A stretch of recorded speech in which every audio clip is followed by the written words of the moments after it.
दोस्तों, आज हम आपको बताएंगे मेरठ की वो खबर जिससे बीते दिनों मेरठ के साथ साथ पूरे उत्तर प्रदेश में हड़कंप मच गया था। मेरठ से नीले ड्रम वाले हत्याकांड के बाद अब सांप वाला मर्डर केस सामने आया है। दोस्तों, सोशल मीडिया पर आप सबने एक वीडियो देखी होगी जो बहुत ज्यादा वायरल हो रही है, जिसमें एक आदमी की मौत हुई है और उसके ऊपर सांप बैठा हुआ है और ये भी कहा जा रहा था कि इस सांप ने उस आदमी को 10 बार काटा था, जिस वजह से उसकी मौत हो गई थी। उसके बाद उस आदमी को हॉस्पिटल ले जाया गया, जहां उसे मृत घोषित कर दिया गया। अब तक सबको यही लग रहा था कि उस आदमी की मौत सांप के डसने के वजह से हुई है, लेकिन जब उस आदमी का पोस्टमार्टम हुआ और उसकी रिपोर्ट सामने आई तो सबके होश उड़ गए, क्योंकि उस आदमी की मौत सांप के डसने से नहीं बल्कि एक सोची समझी साजिश के चलते उसका मर्डर करा गया था और उसका मर्डर उसके अपनों ने ही करा था। दोस्तों, दरअसल इस केस में सांप की आड़ में सच्चाई को छुपाने की कोशिश करी गई थी। तो चलिए दोस्तों, पूरी सत्य घटना को विस्तार से जानते हैं।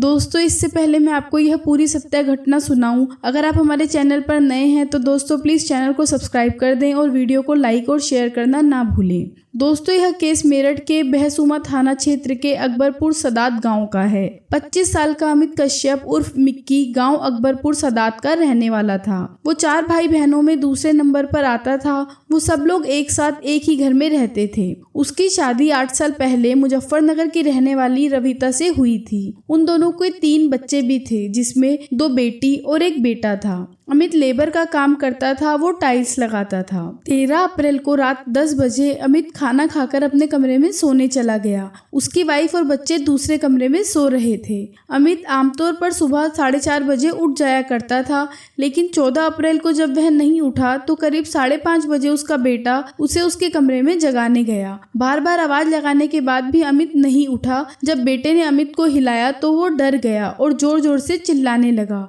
क्योंकि अमित के शरीर के नीचे सांप बैठा हुआ था।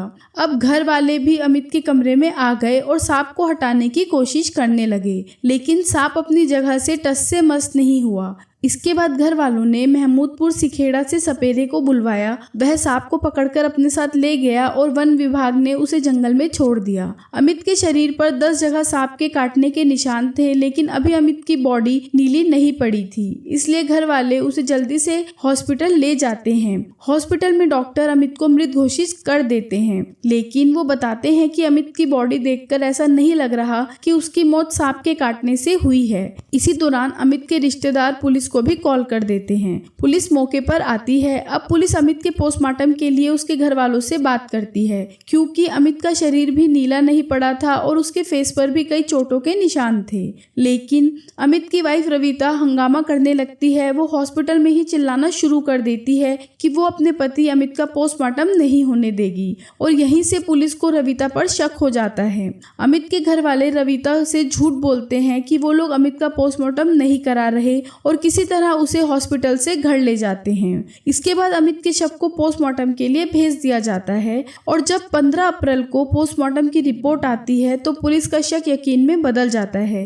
रिपोर्ट से एक ऐसा बड़ा खुलासा होता है जिससे उसके घर वाले भी सदमे में आ जाते हैं। दरअसल रिपोर्ट में लिखा था कि अमित की मौत सांप काटने से नहीं बल्कि दम घुटने से हुई है। अमित का गला घोटकर उसकी हत्या करी गई थी।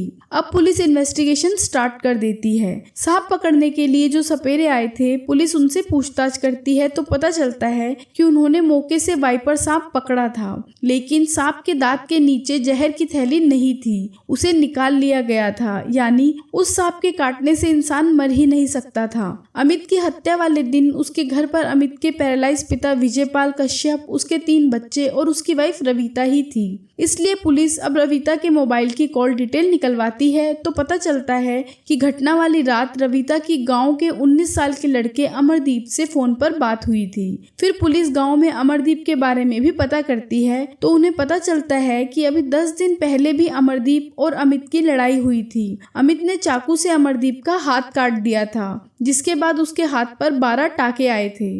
अब पुलिस अमरदीप की भी फोन डिटेल चेक करती है, जिसमें उसकी लोकेशन भी 13 अप्रैल को अमित के घर की ही थी। पुलिस बिना टाइम वेस्ट करे 16 अप्रैल को रविता और अमरदीप को अरेस्ट कर लेती है। उसके बाद दोनों से सख्ती से पूछताछ करी जाती है, जिसके बाद दोनों टूट जाते हैं और पुलिस के आगे एक्सेप्ट करते हैं कि दोनों ने मिलकर 13 अप्रैल की रात को अमित का मर्डर करा था। रविता पुलिस को बताती है कि मेरे और अमित के बीच सब कुछ सही चल रहा था, लेकिन साल 2024 में अमरदीप रविता की जिंदगी में आता है। वो अमित के साथ ही काम करता था, इसलिए उनके बीच दोस्ती हो गई थी। वो अक्सर अमित के घर आया जाया करता था और इसी दौरान उसका रविता से प्रेम संबंध स्टार्ट हो गया। अब रविता और अमरदीप दोनों मिलने लगे। दोनों के बीच घंटों घंटों फोन पर बातें भी होने लगी, लेकिन इन दोनों के अफेयर की बात मार्च में अमित को पता चल जाती है और वो उसी दिन रविता का फोन चेक करता है, जिससे उसे कंफर्म हो जाता है कि उसकी वाइफ का और अमरदीप का अफेयर चल रहा है। और इसके बाद से ही अमित और रविता में झगड़े स्टार्ट हो जाते हैं। अमित रविता को आए दिन पीटता था।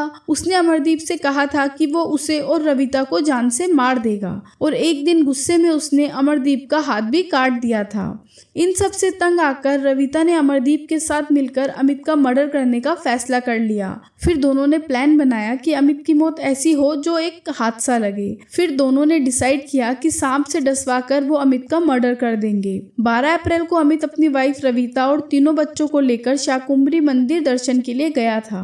शाम को जब वो लोग घर वापस आए तो रविता ने देखा कि घर पर बस उसके ससुर ही हैं और बाकी सब कहीं गए हुए हैं। रविता ने मौका पाते ही अमरदीप को फोन किया और कहा कि आज रात को ही सांप लेकर उसके घर आ जाए। अमरदीप ने पहले ही सांप बेचने वाले सपेरे कृष्णनाथ से एक सांप खरीद लिया था।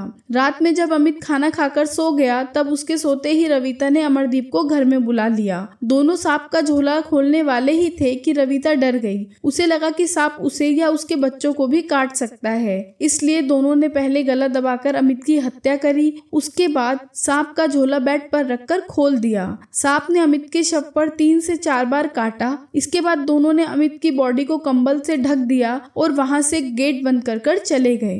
पुलिस ने 17 अप्रैल को दोनों को जेल भेज दिया है और चार्जशीट फाइल भी कर दी। अमित के परिवार वालों ने कहा कि जैसा उन्होंने हमारे बेटे के साथ किया उनके साथ भी वैसा ही होना चाहिए। दोनों को फांसी होनी चाहिए। उन्होंने हमारा लड़का हमसे छीन लिया। दोस्तों, अमित के मर्डर के लिए रची गई साजिश ने लोगों को हैरान कर दिया है। रविता ने ये सब करने से पहले एक बार भी अपने मासूम बच्चों के बारे में नहीं सोचा। उनके सर से पिता का साया उठ चुका है और माँ भी जेल में है। दोस्तों, आपकी क्या राय है यह सत्य घटना सुनने के बाद हमें कमेंट करके जरूर बताएं। एंड प्लीज चैनल को सब्सक्राइब कर दें और मेरी हेल्प करें। आपका एक सब्सक्राइब मेरी बहुत मदद करेगा। अब अगली सत्य घटना में मिलते हैं। तब तक आप लोग अपना और अपने परिवार का ख्याल रखें।